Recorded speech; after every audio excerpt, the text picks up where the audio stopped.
ila yaumi yub'atsun.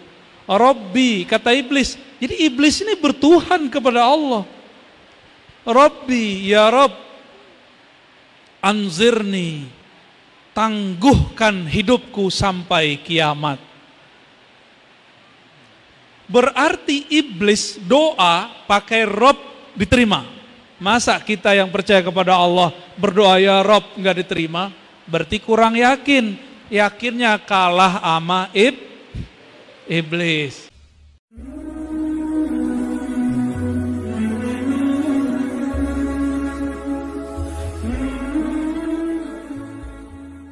Rabbil, apa arti Rabb? Tuhan. Bedanya apa dengan ilah? La ilaha illallah. Alhamdulillahi Rabbil. Apa beda Rabb dengan ilah? Apa bedanya? Tuh kan, ngaji akidahnya kemana ini ya? Rabb itu nama Allah sebagai pencipta. Ilah itu nama Allah sebagai yang disembah. Zatnya sama. Oke. Beliau ini kalau di kampus rektor atau kepala stai. Di rumah jadi bapak, di kampung jadi anak. Ketemu mbahnya jadi cucu. Udah berapa nama tuh? Ya, benar.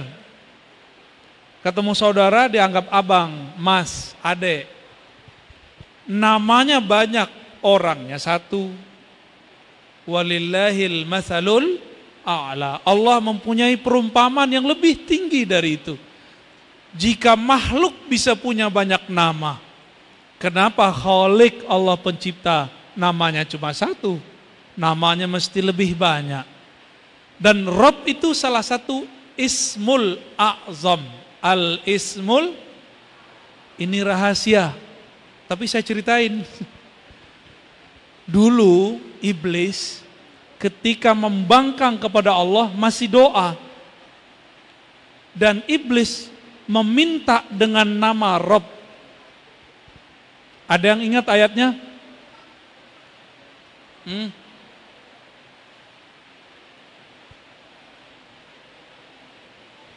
Rabbi anzirni ila yaumi yub'atsun. Rabbi, kata iblis. Jadi iblis ini bertuhan kepada Allah. Rabbi, ya Rabb, anzirni, tangguhkan hidupku sampai kiamat. Berarti iblis doa pakai Rabb diterima. Masa kita yang percaya kepada Allah berdoa ya Rabb enggak diterima? Berarti kurang yakin. Yakinnya kalah sama iblis. Kalah ya sama iblis ya? Bener. Kalah kita sama iblis. Itu sebabnya dukun-dukun itu ketularan yakin sama iblis. Kalau dia doa lebih cepat daripada kiai. Jadi kalau dukun, dukun ini kan sejarahnya disebut dukun kan karena kata kun. Rabb itu bahasa Arab, di dalamnya ada dua sifat besar, kudrah iradah. Apa sifatnya? Kudrah iradah itu sifat ma'ani. Kudrat itu kemampuan Allah melakukan yang mumkinat, yang mungkin. Sedangkan iradah itu adalah kunnya Allah. Kun. Paham? Kun? Kun, fa, ya, kun. Dulu, dukun-dukun tuh suka baca kun, fa, ya, kun. Kedengaran sama jamaah, sama pasien. Itu orang yang baca kun, kun, kun. Jadilah namanya dukun. Dulu dukun itu tidak identik dengan keburukan. Ada dukun beranak. Ini produk dukun beranak nih kayaknya nih. Ya benar ya Kiai ya. Dukun beranak nih jadi doktor, jadi profesor. Bener ya? Ibu ada yang dulu lahir sama dukun beranak? Tuh dukun beranak tuh lahirnya. Dulu dukun itu positif, orang ahli doa, ahli herbal, mantri lah bahasa kita.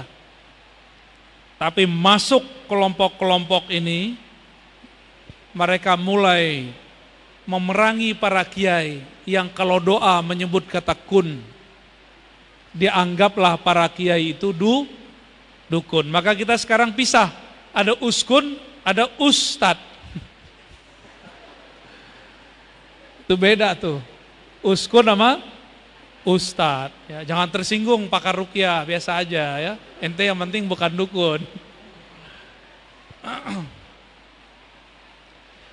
Iblis doa dengan kata Rob, karena di kata Rob itu ada iradah Allah, innama amruhu iza arada syai'an. Nah, tuh ada kunnya kan? Itulah rahasia Rob. Maka ketika berdoa, Rabbi anzirni, di situ ada kalimat, ya Allah dengan kunmu jadikan aku kekal. Gitu maknanya. Ya, itu kalau disyarah. Kalau ditafsir itu ayat begitu bunyinya. Ya Allah dengan kunmu maka jadikan aku kekal sampai kiamat. Sekarang ini ada kelompok yang ngaku ahlus sunnah tapi tidak percaya kalau Nabi Khidir masih hidup. Ini percaya nggak Nabi Khidir masih hidup? Beneran? Kalau ada orang ngaku ketemu percaya nggak? Kiai pernah ketemu nggak Kiai? Tuh jujur beliau nggak pernah ketemu. Kalau ada orang ketemu beliau, percaya nggak? Percaya nggak? Tuh bingung kan? Saya mau tanya lagi, Nabi Khidir masih hidup nggak? Kok bisa? Kan orang dulu mati. Likulli ummatin ajal. Setiap umat ada ajalnya.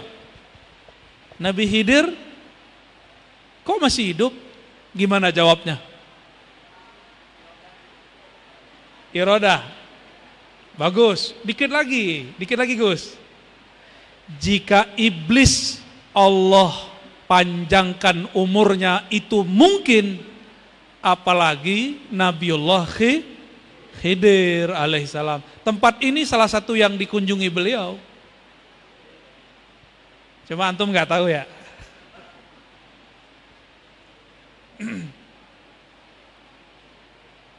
Tuh kan jadi horor kan? Nabiullah Khidir masih hidup. Ini ijma ulama ahli tasawuf. Dan kebanyakan ahlul Quran merasakannya.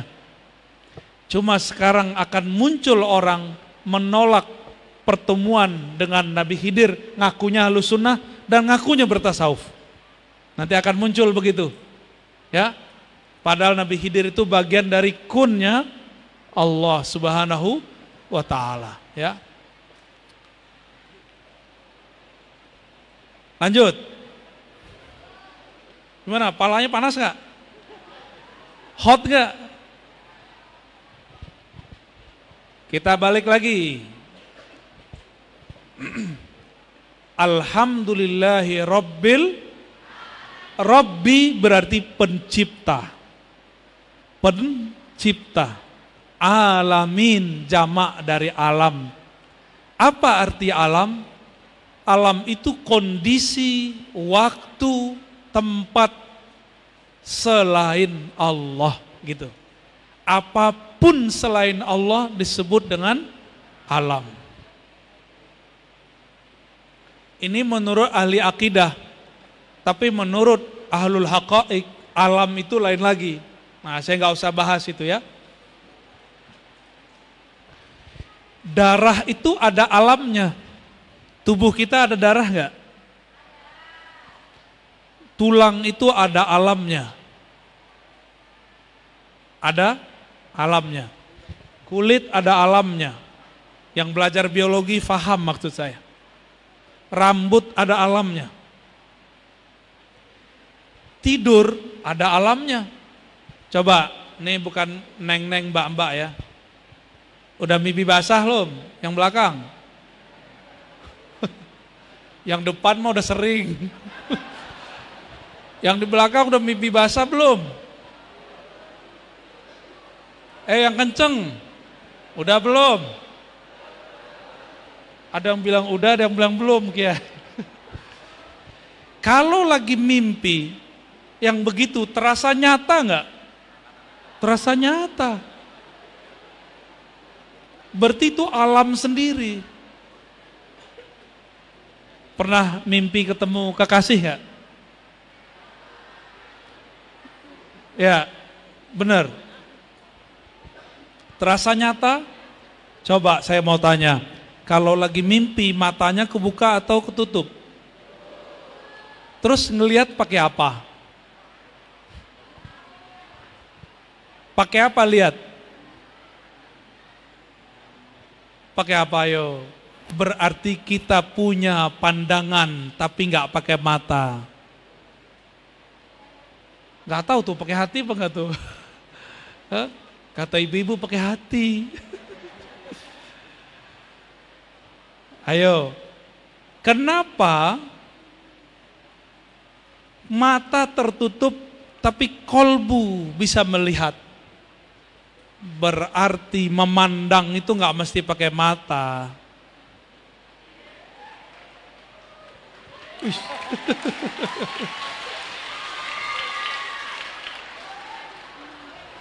Kenapa? Ya, memandang itu tidak mesti pakai, mendengar tidak mesti pakai telinga. Terus dengan apa kita memandang? Memandang dengan mata hati. Disebut basirah. Makanya dalam hadis tentang wali, Allah berkalamnya apa? Jika aku mencintai kekasih Allah, kuntu sam'ahu, akulah yang menjadi samaknya, pendengarannya, penglihatannya. Allah enggak ngomong gini, aku yang menjadi matanya, telinganya, enggak. Jadi yang menjadi matanya bukan, tapi yang menjadi pandangannya. Kembali ke Rabbil Alamin. Alam mimpi, alam otak, alam kolbu, alam fisik, semuanya dicipta oleh Allah Subhanahu wa ta'ala. Sampai jam berapa, Gus? Sebelum maghrib. Bentar lagi dong. Baik. Nah, ini baru kita mensyarah sisi keaswajaan daripada alhamdulillahirabbil alamin. Ngalamin. Ya, baru segitu nih, baru keluar kata Rob, baru keluar kudrah iradah, belum keluar yang lain. Insya Allah lain waktu kita lanjut. Tanya jawab. Fadhal. Silakan, siapa yang mau atur?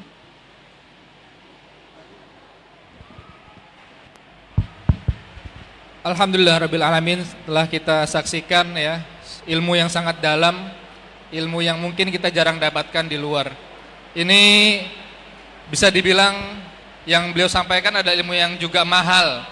Ya, mahal tuh artinya ya tidak setiap kitab ada penjelasan seperti ini. Ya, kawan-kawan ya. Baik, acara selanjutnya yaitu kita beri kesempatan ya untuk bertanya dari para hadirin. Mungkin dibatasi dulu dari putra 1 orang, dari putri 1 orang. Karena biasanya yang nanya sedikit ntar jawabannya juga panjang. Gitu ya. Kita batasi dulu untuk 2 pertanyaan saja. Monggo, mungkin dari bapak-bapak dan juga ibu-ibu. Ada 1 bapak di sana yang sudah mengunjuk tangan duluan. Dari ibu-ibu? 1 ada, ya. Baik, mungkin bapak yang pakai peci boleh berdiri, Pak, monggo.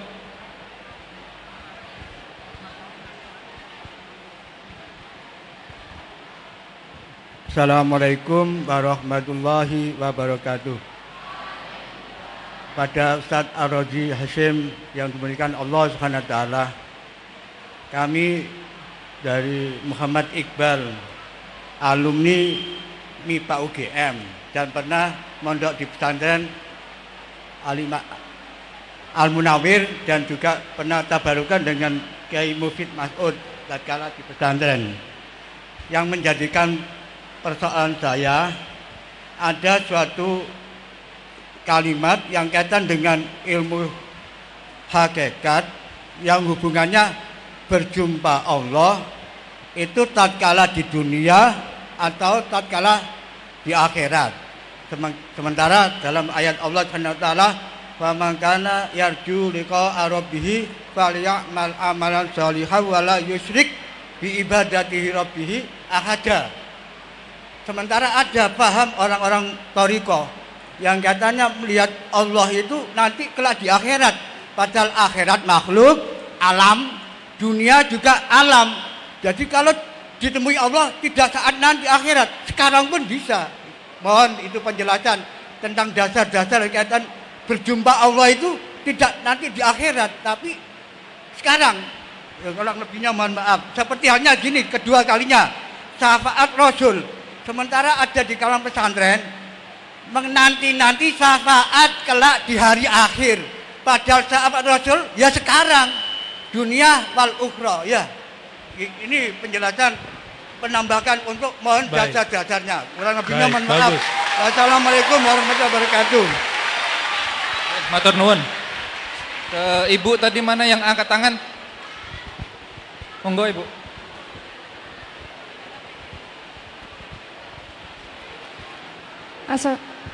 Assalamualaikum warahmatullahi wabarakatuh. Waalaikumsalam. Sebelumnya perkenalkan, nama saya Sofi Intan, perwakilan dari Kompleks 9 Putri. Baik, Ustadz, saya ingin bertanya. Yang pertama, bagaimana hubungan Ahlus Sunnah wal Jamaah dengan akidah Islam? Dan saya ingin bertanya lagi, mengapa umat Islam lebih memilih Ahlus Sunnah wal Jamaah? Terima kasih.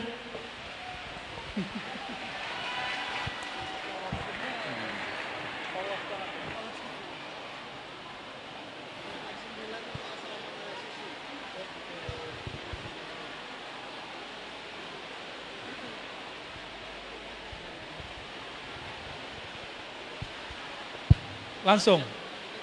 Baik. Yang pertama bagus Pak pertanyaannya. Bagaimana mungkin melihat Allah di dunia ataupun di akhirat? Kan sama-sama alam. Betul. Tapi tenang Pak. Nabi itu ngomong begini, al-ihsan anta abudallah ka'annaka tarah.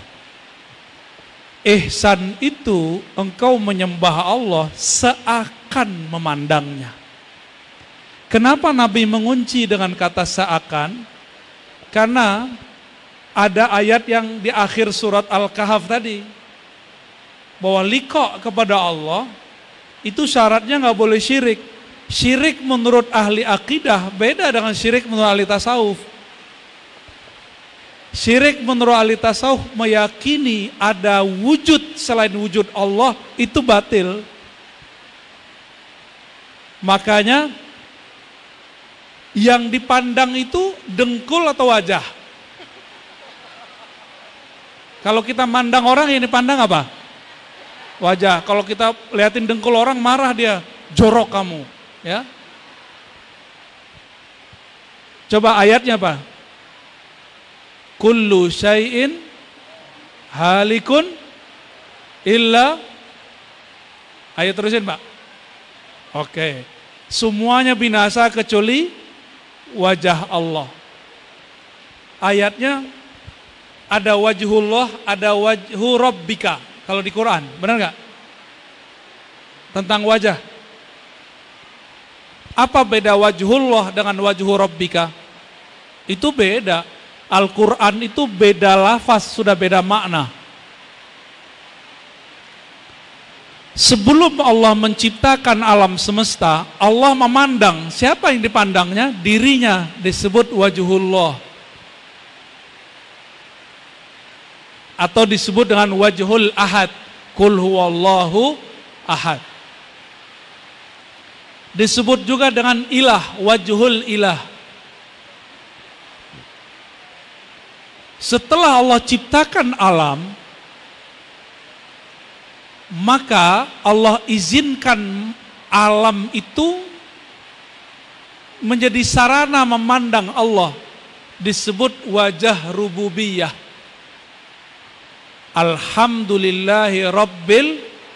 Di saat saya memandang satu rambut ini ditumbuhkan Allah, saya sedang memandang wajhu Rabbika Zil Jalali wal Ikram. Gitu.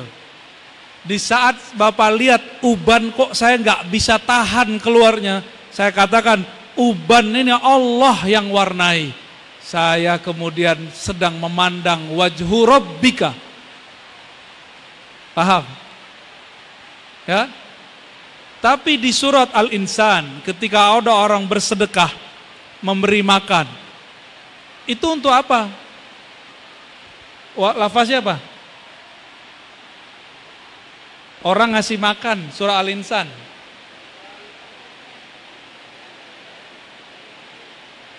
Innama liwajhillah, innama nut'imukum liwajhillah. Itu bab tauhid. Dia hanya memberi makan karena